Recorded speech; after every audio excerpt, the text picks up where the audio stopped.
Alunos, chegamos à aula 14.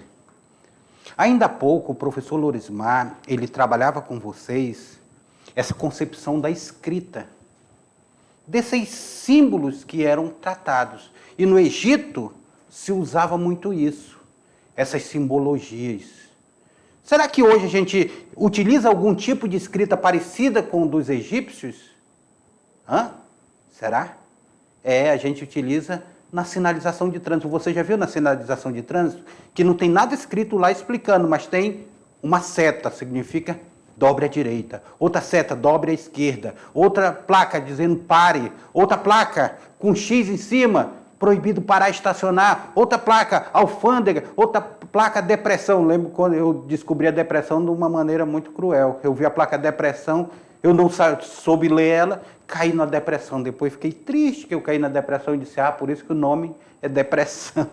Pois é. E essa mesma escrita egípcia, ela passa a ser utilizada no Livro dos Mortos.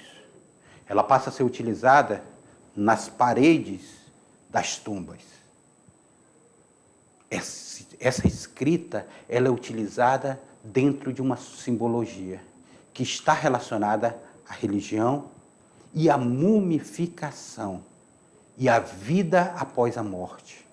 Nessa escrita se narrava como aquele morto teria vivido na terra para o julgamento final. E tudo isso nós vamos ver na aula de hoje, na aula 14. A aula 14, olha aí na tela para vocês, nós vamos trabalhar justamente na aula 14, nós vamos trabalhar os mistérios do Egito. Vamos ver o que foram as múmias e a religião. Vamos tudo ver isso daqui, as múmias, o que foram essas múmias, como era que se dava a religião egípcia. E para a aula de hoje nós temos a habilidade de interpretar historicamente fontes documentais acerca de aspecto da cultura, analisar a produção da memória pela sociedade humana. Meu Deus do céu, já aparece aí uma múmia. Como mumificar os mortos? Os antigos egípcios costumavam transformar seus mortos em múmia. Isso significava que eles, por razões religiosas, tratavam o corpo do morto com substâncias especiais para preservá-los. O processo todo levava 70 dias. Olha aqui essa foto aqui. Daqui a pouquinho eu falo dessa foto aqui. Em síntese, o processo era o seguinte, como era que se dava... Mas a pergunta é o seguinte. Múmia, você sabe o que é? Isso daqui é uma múmia. Por que se mumificava? Isso aqui são vasos canopos, que nós vamos ver já já a função de cada um deles. Os vasos. Interessante. Deixe nessa imagem que eu quero falar para vocês sobre essa imagem. Essa imagem aqui, que vocês estão vendo, ela é lá do Museu do Vaticano. Lá do Museu do Vaticano. Lá no Museu do Vaticano, existem várias múmias lá no Museu do Vaticano. E essa imagem aí do Museu do Vaticano, ela trata como era que eles tiveram acesso a essas múmias aqui lá no museu. Aqui que eu já mostrei para vocês, os vasos canopos, daqui a múmia. Essa foto foi quando eu fui ao Museu do Vaticano, em 2011, eu tirei essas fotos aí. Eu fiquei impressionado quando eu vi esse processo de mumificação e como essas múmias se preservaram por milhares de anos. Aqui elas estão dentro de um vidro lá, protegida, tirado a vácuo, toda uma proteção. Elas estão expostas dentro do museu. Mas é impressionante como até hoje essas múmias elas estão ainda intactas e podem ser estudadas, que elas são estudadas. Olhem na imagem para vocês, pegando esse processo de mumificação. Vamos ver aqui, nós falamos sobre vasos canopos. Os vasos canopos lavavam os corpos lavavam os corpos com água para purificá-lo. Então, o corpo, primeiramente, ele é purificado. Faziam a incisão no corpo e removiam o fígado, removiam os pulmões, os intestinos, o estômago. Todos esses órgãos que eram tirados, era colocado nos vasos canopos. colocavam esses órgãos em 4 vasos separados, que eram os vasos canópicos, separadamente. Esses órgãos, fígado iria para um, pulmão para outro, intestino para outro, estômago para outro. Inseriam uma ferramenta em forma de gancho no nariz e retiravam o cérebro. E o cérebro não servia para nada, jogavam fora. Esse processo de mumificação. 70 dias ele fazendo esse serviço aqui, ó.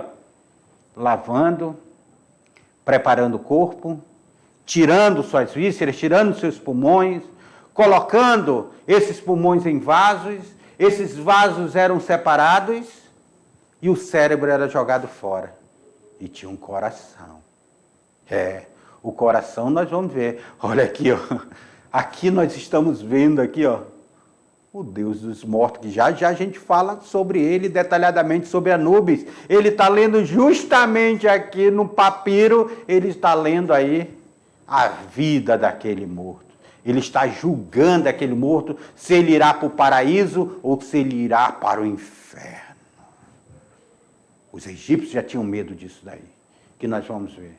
Esse corpo, então, ele era preparado 70 dias, nós vamos ver detalhadamente, colocado aqui, ó, tá vendo aqui a cabeça aqui de um vaso aqui, ó, nos canópicos aí, e separado cada um. Então havia um processo de trabalho desse corpo. Esse corpo, ele era trabalhado. Ó, e depois ele era colocado aqui nesses sarcófagos. Querem ver o sarcófago original lá do Museu do Vaticano? Olhem na tela de vocês. Sarcófago lá do Museu do Vaticano aí. Olha, ainda saí na sombra da foto.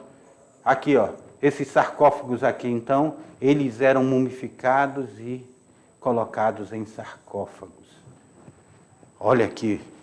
Um sarcófago aqui. A múmia já não está aqui dentro, mas aqui um sarcófago que ele está aberto para vocês olharem. Cara, impressionante isso aí. Essa exposição do Egito Antigo foi uma exposição que eu passei horas e horas admirando, estudando, lendo sobre elas. Muito interessante. Lá no museu, eles dão um fone de ouvido, aí você aperta o número lá e ele dá toda a história daquele processo. O que é aquela exposição? Olha aí a múmia aí que eu tirei foto para vocês. Olha aí essa múmia aí, essa daí está aparecendo inteira. Olha, os pés já estão descobertos. Olha, enfaixados em tecido. Aqui já está a cabeça descoberta. Então, foi uma múmia que ela passou por um processo de mumificação. Ela já passou alguns dias no latrão, que é uma mistura que eu já falo para vocês.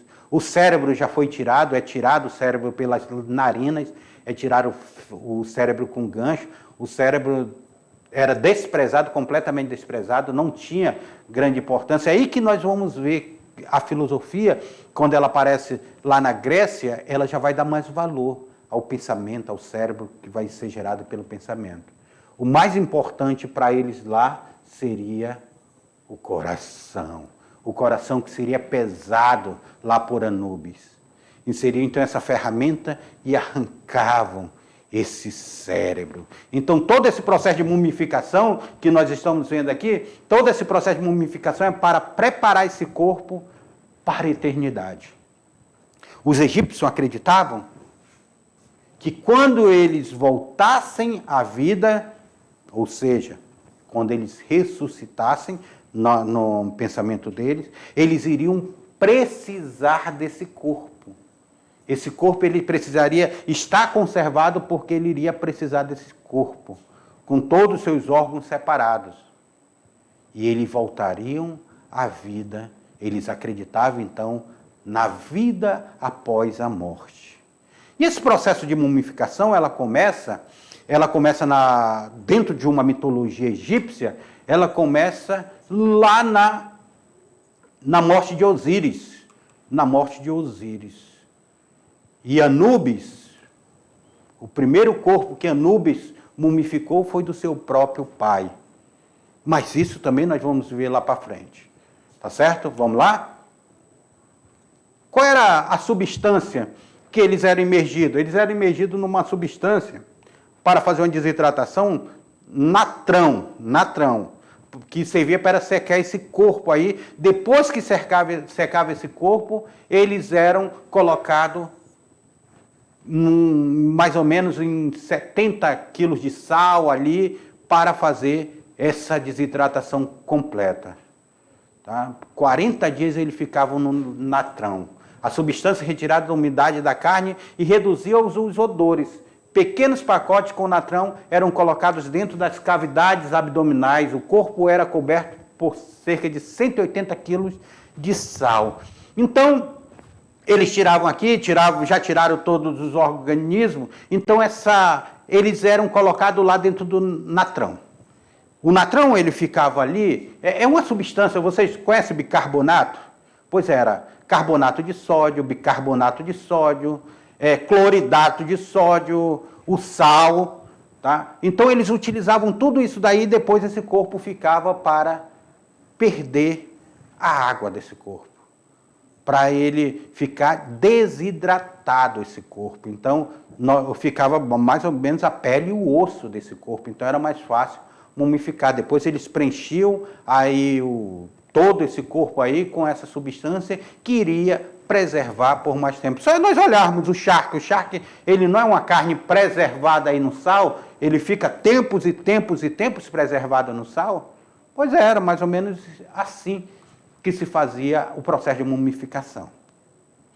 E aí depois eles eram enfaixados e colocados dentro do sarcófago, para depois de ser julgado. Daqui a pouquinho nós vamos ver o Anubis julgando os corpos aí, os mortos, tá certo? E a bandagem, essa bandagem aí que era feita aí, como era que se dava essa bandagem? Olha aí na tela para vocês aí, ó.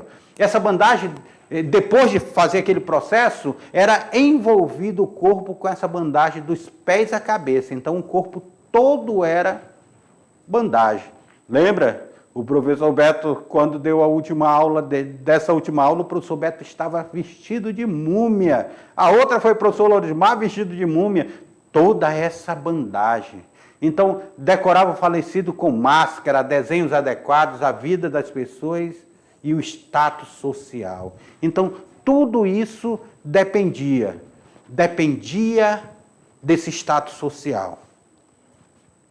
Tudo dependia. Os pobres eram jogados, enterrados lá e acreditavam. Está vendo que o Anubis tem cabeça de cachorro? Eles acreditavam que aquele que não fosse preparado era enterrado e o Anubis iria lá na noite e comeria esse corpo. É por isso que o processo de decomposição, depois eles só achavam os ossos.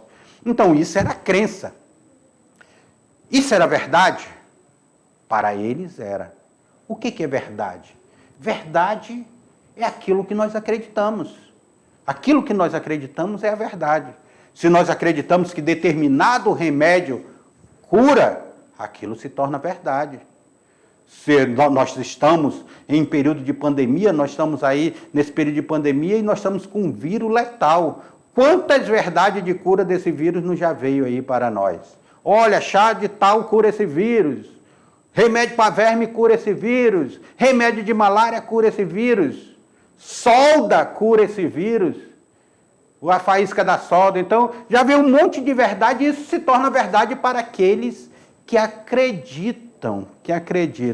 Então, os egípcios acreditavam nisso aqui, nessa vida após a morte. Então, para eles, isso era uma verdade. Essa vida após a morte.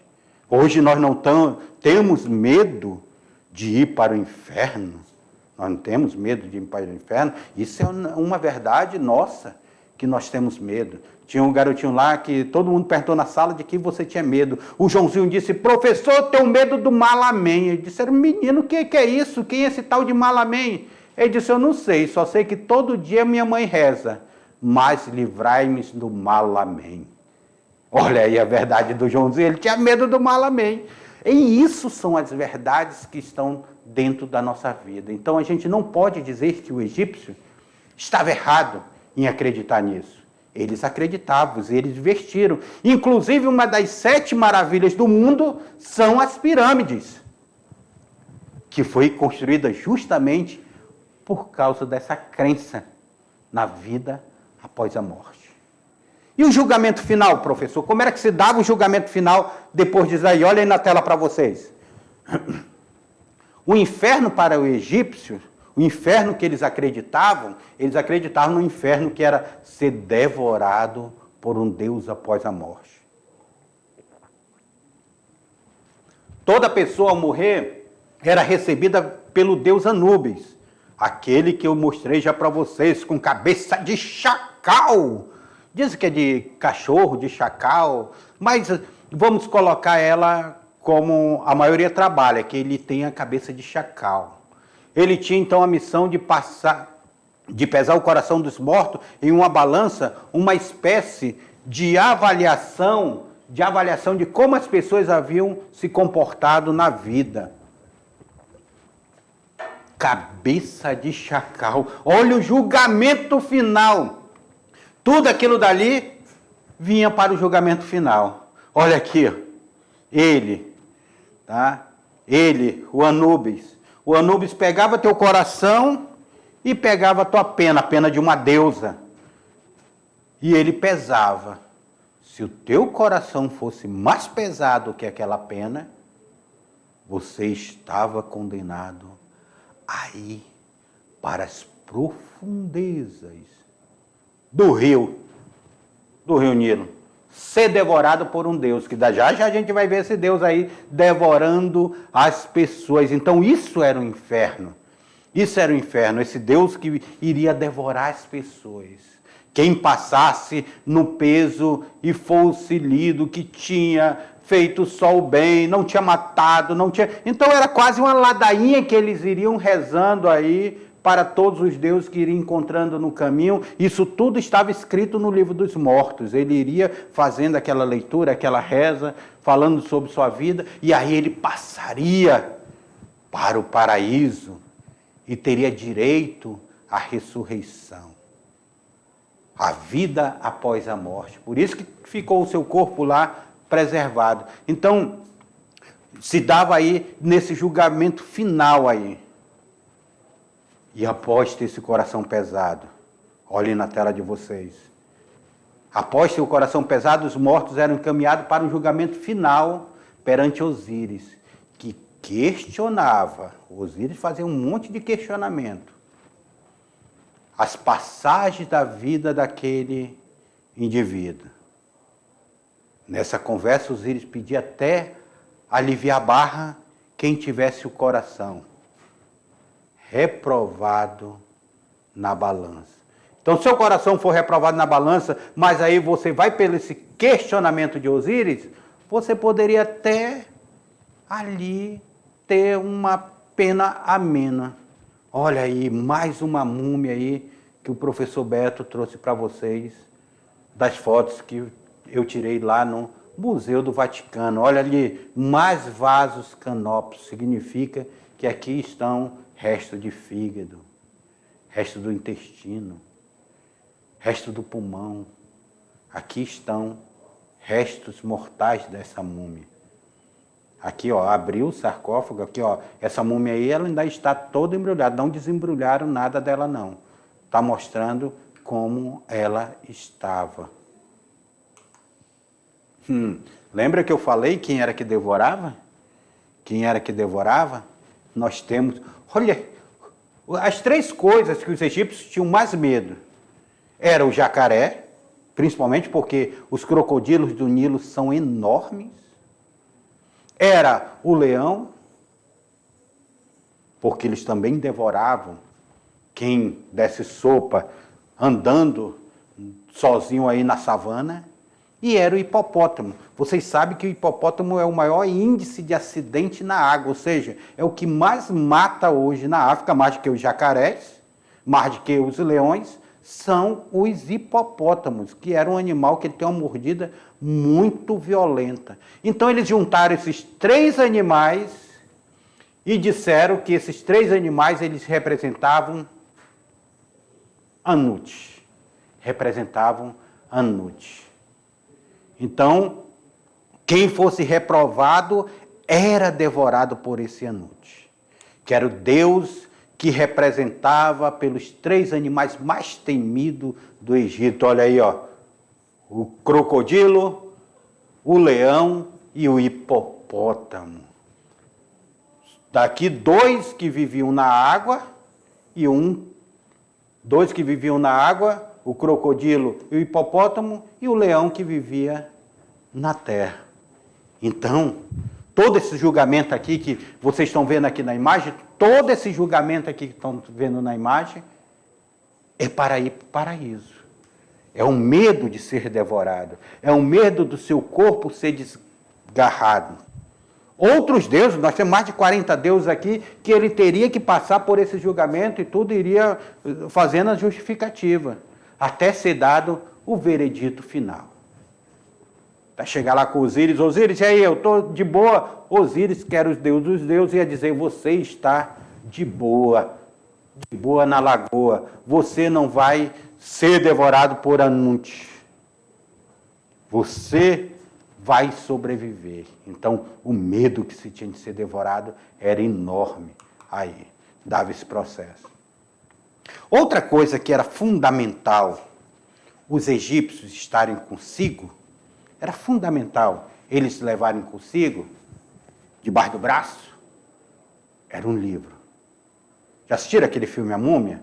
A Múmia trabalha isso muito bem, que ela chama o Livro dos Mortos. Falar nisso, eu gostaria que vocês assistissem um filme chamado Deuses do Egito.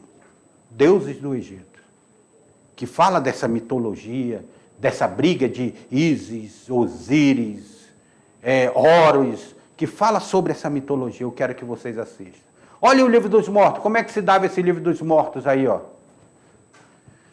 Os textos dos livros do morto era produzido em papiro. O papiro foi o papel utilizado pelos egípcios. Lá na Mesopotâmia, eles utilizavam argila para escrever. Os egípcios já começaram a usar o papiro, que é o primórdio do papel. Eram envolvidos em pedaços de material que eram elaborados as múmias. Então, o livro dos mortos era também envolvido no mesmo material que embrulhava as múmias. A versão mais sofisticada, composta de ricos ornamentos, tipográfico conhecido como vinhetas. Então, os ornamentos tipográficos do papiro, olha aqui esse livro dos mortos, que preciosidade esse livro dos mortos apresenta. Que preciosidade. Então, aí significava que esse livro do morto,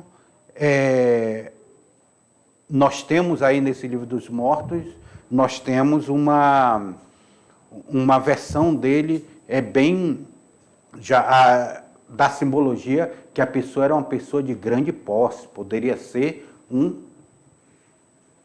faraó ou algum membro da família do faraó que morreu e teve o seu livro dos mortos, aonde escrevia sobre a sua vida. Falar em múmia, nós falamos em múmia, livro do morto. Você sabe qual é o sarcófago mais intacto que já foi achado? O túmulo mais intacto, cheio de riqueza que já foi achado dentro das escavações? Tutancâmon. Lembra que existiu até aquela lenda que existia a maldição de Tutancâmon? Acompanhem na tela de vocês a maldição de Tutancâmon. Durante a escavação da tumba de Tutancâmon, alguns trabalhadores da equipe morreram de forma inesperada. Criou-se então a maldição do faraó. Essa grande lenda que ela vai perdurar, existiria uma maldição. Mas aí depois que eles descobriram que não, porque tinha uma escrita ainda na parede da pirâmide, havia uma escrita que dizia: morreria aquele que perturbasse o sono eterno do faraó. Imagina vocês, o sono eterno do faraó, depois de ter passado por todo esse processo, e alguém chega lá e perturba o sono do faraó. Os pesquisadores morreram, alguns pesquisadores morreram, mas não. Aí depois foram vistos que eram alguns fungos altamente contagiosos que tinha lá na tumba do faraó. Tinham fungos lá, eles inalaram esse fungo e esse fungo lhe causou doenças. E muitos morreram. Essa foi a grande maldição. Imagina você abrir um local que está há milhares de anos fechados. Bactérias que você não conhece, que o seu corpo não tem anticorpos. Poderia ser o coronavírus da época. Chega e matou um monte de pessoas que entraram ali, e isso ficou como a maldição da múmia, maldição do faraó. Tutancâmon, olha aí, ó, a múmia dele que foi achada. Olha na tela de vocês. Essa daí foi a múmia que foi achada dele. Aqui é a reconstituição dele, a partir da múmia que foi achada. Ele era conhecido como faraó menino. Ele era conhecido como faraó menino aí. Ele morreu muito cedo. Ele vai morrer muito cedo, esse faraó. Ele vai nascer em 1336 a.C. e morreu em 1327. Aí ele vai ser bem novo, esse faraó. O Antigo Egito, entre os anos de 1361 e 52, era filho do faraó Akenaton. O pai dele foi um grande faraó. Então, o Tutancâmon era um faraó muito doente, ele ficou muito tempo doente, então ele já se esperava que haveria a morte dele, precoce, pelas doenças que ele tinha. Ele era um faraó doente. Olha o sarcófago dele que foi achado. Agora,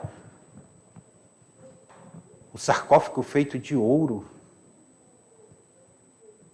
aí que é achado no Antigo Egito. Então, grande riqueza foi achada. Hoje estão em exposição no museu. Mas grandes riquezas foram achadas nessa tumba de Tutancâmon. Olha aqui a perfeição. A perfeição. Os estudos, os cuidados com isso daí. Até porque é muito antigo, mas olha a perfeição de como eles trabalhavam no Egito, os detalhes que eram trabalhados. As pinturas feitas de ouro. Porque tudo isso eles acreditavam na vida após a morte. Tudo por eles acreditarem na vida após a morte. Essa religião egípcia foi a primeira a acreditar na imortalidade da alma. Primeira a acreditar na imortalidade da alma, tá? Que foi, outras religiões acreditam até hoje na imortalidade da alma, inclusive o cristianismo. Os rituais funerários ganharam uma importância fundamental. O túmulo era para o corpo o que o corpo era para a alma. O corpo não guarda a alma por muito tempo, então o túmulo iria guardar o corpo morto por muito tempo. Então tinha uma simbologia muito grande, o túmulo, as tumbas dos faraós. Só que os egípcios, eles eram politeísta. Professor, o que é politeísta? Acreditavam em vários deuses. Em vários deuses. Olha, o primeiro deus que eu trago para vocês aí é Amon. Amon, rei dos deuses. Rei dos deuses. Ele é o senhor dos tempos, de Luxor a Karnak. Tem por esposa Mut e por filho Consu. Sua personalidade formou-se por volta de 2000 a.C. e traz algumas funções de Ré ou Ra, tá? Ré ou Ra, sob o nome de Amon-Ré ou Amon-Ra. Ele é o sol que dá a vida ao país. Amon. Depois nós vamos ver por que é polêmico a questão do Amon, que ele vai fazer uma unificação. Ra. Aqui era um grande Deus. Está vendo essa simbologia aqui? Ou Amon-Ra. Ra é um dos nomes do sol. Você pode ouvir também com o nome de Ra, ou Ré. Ré ou Ra. Um dos principais deuses egípcios. Em Heliópolis, a cidade do sol, em grego, é ele que, depois de ter decidido existir, cria o mundo e mantém vivo. Lembrando que os gregos também vão pegar muitos deuses egípcios para a sua crença, para a sua religião. Então aí nós temos Ra. Sete. Sete. O deus do caos. É o responsável pela guerra, pela escuridão. Sete. Sete que mata o seu próprio irmão. Por isso que eu estou falando para vocês assistirem aquele filme que Deuses do Egito, que passa tudo isso aí. Vocês vão ver Sete, a briga de Sete com Osíris, Osíris sendo morto, depois Osíris sendo ressuscitado, toda essa bagunça toda aí, toda essa crença egípcia. Ele vai matar o próprio irmão, ele vai matar Osíris, mas perdeu a supremacia do Egito para o sobrinho Horus. Horus, que era filho de Osíris. Tem o formato de porco-formigueiro. Porco-formigueiro. Tá? Animal raro na África. Filho de Nut e Geb. Irmão e esposo de Neftis. Neftis que tinha sido casada com Osíris. Ele é irmão dela e esposo dela. Sete está relacionado ao deserto, ao trovão e à rajada de vento do sul. Então aqui nós estamos vendo Sete, mais um deus. Depois nós temos aí Ísis e Osíris. Ísis e Osíris. O culto de Ísis e Osíris era mais popular no Egito Antigo. Acreditava-se que Osíris e sua irmã esposa, aí Osíris, que era casada com Ísis. Então, além de eles serem irmãos, eles eram esposas, não tinha essa questão, era natural entre os reis, devido à dinastia, o casamento entre irmãos, entre primos. Então, isso vai ser muito comum na antiguidade, que nós vamos ver. Ísis tinha povoado o Egito e ensinado aos camponeses a técnica da agricultura. Então, Ísis também é uma grande deusa. Pessoal, chegamos lá no Egito, a gente vai ver tudo isso daqui de deuses. Ísis, Osíris, Anubis, Pá, Amon, Ra, o Ré, que é o deus Sol. Nós temos Sebeque, nós temos Hathor, nós temos Sete, Horus, Tote. Nós temos vários deuses. São infinitos deuses. Cada nomos, às vezes, adotava um deus. Então, nós temos vários deuses. Eu estou trabalhando só os principais deuses egípcios, mas nós temos vários deuses. Alguns desses aqui nós não vamos trabalhar na aula de hoje, não. Mas se vocês tiverem curiosidade, procurem aí a mitologia egípcia, que vocês irão ver esses deuses mais detalhadamente. Cada um deles, leiam sobre, vocês tiverem a curiosidade. É interessante vocês entenderem como é que se dá a percepção, para que servia cada deus, qual era o papel de cada deus. Tá? Nós temos Osíris aqui, Ísis e Osíris, como os principais deuses aqui, que eles aparecem os dois aqui na frente. Ísis e Osíris. E logo em seguida aparece Anubis, que era filho deles. Então, nós temos aí os principais deuses egípcios. A lenda, vamos acompanhar aí a lenda. Como é que se dá essa lenda? Olhem na tela de vocês. Nós temos a morte e a ressurreição de Osíris. Aqui, a representação de Osíris.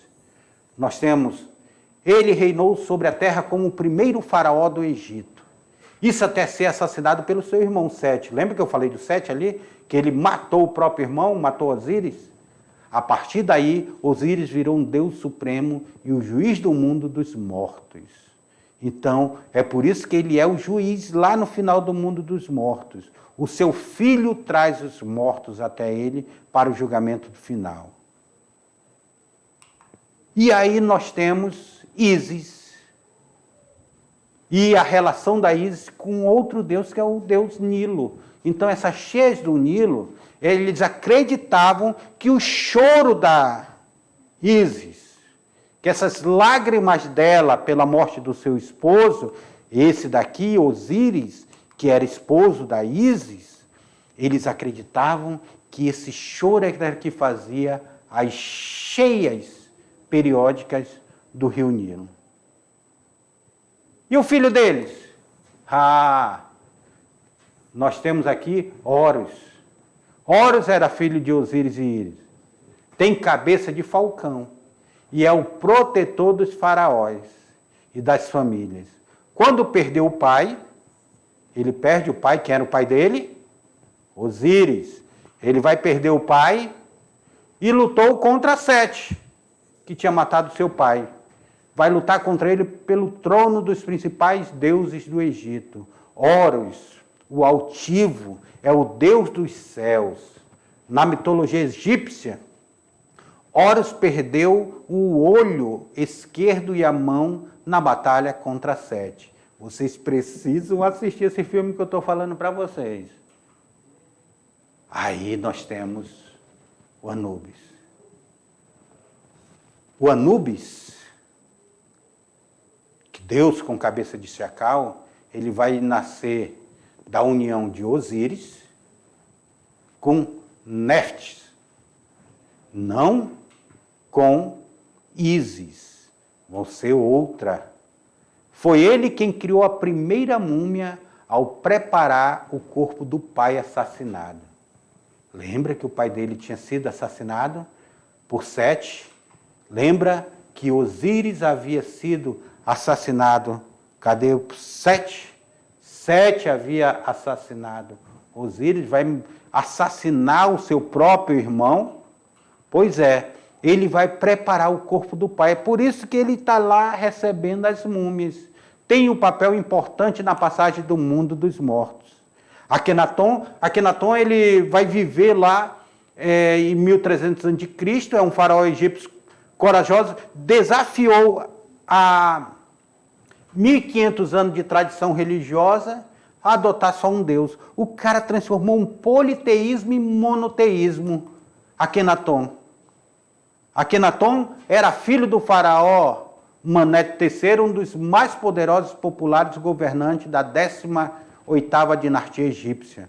Quando o pai morreu, Akenaton cobriu o trono como Amenhotep IV. Casou-se com Nefertiti, que era considerada muito linda, e teve 6 filhos. O povo egípcio adora muitos deuses, entre eles o Deus Sol, Atom. Amenhotep declarou que acreditava ser Atom, o único Deus todo-poderoso do universo, e que todas as pessoas deveriam adorar somente a ele. O faraó adotou o nome de Akenaton, aquele que é útil a Atom, e transferiu a capital do Egito, Tebas, para Akenaton, horizonte de Atom. Essa é a história da mitologia egípcia. Essa é a história do processo de mumificação, da crença, o Egito saindo desse politeísmo se tornando um monoteísmo. É interessante que naquele momento o monoteísmo ele não era aceito, como é aceito hoje. Hoje nossa religião não é monoteísta, nós dizemos que nós só temos um Deus, 3 pessoas, mas um só Deus, Pai, Filho e Espírito Santo em um só Deus. Nós não falamos isso para a gente sair da concepção de ser politeísta. E naquele momento lá eles disseram que haviam vários deuses. Amenhotep ainda tenta fazer, olha como ele vai contra essa crença egípcia, 1500 anos de crença, ele vai contra, ele diz, não, existe só um Deus. Deve ser por isso que o cristianismo foi tão perseguido também, que nós vamos ver posteriormente, que o cristianismo ele foi tão perseguido no Império Romano. Mas isso é assunto para outra aula. Até mais.